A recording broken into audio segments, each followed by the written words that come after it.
حضور نبی کریم صلی اللہ تعالی علیہ وسلم نے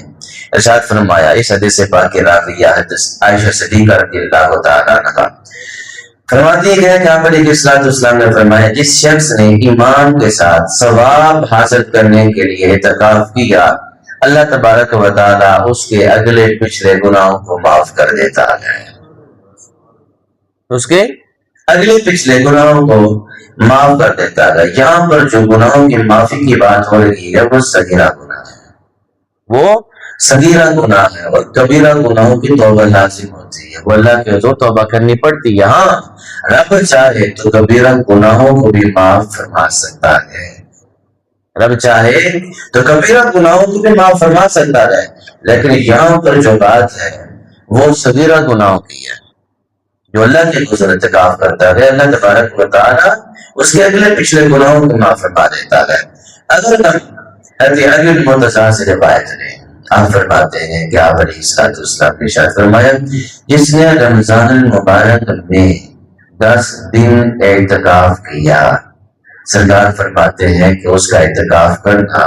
کانا کا حجتن و عمرتن، اس نے سمجھ لو کہ اعتکاف تو کیا اس نے، لیکن اللہ تبارک و تعالیٰ اس کو 2 حج اور 2 عمرے کرنے کا ثواب عطا فرما دیتا ہے۔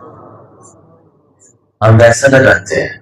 فاسٹ فوڈ بناتے ہیں، ویزا لگواتے ہیں، ہوٹل بک کرواتے ہیں، کھانے پینے کا ارینج کرتے ہیں، پھر وقت گزارتے ہیں۔ ہاں جس کے پاس استطاعت ہے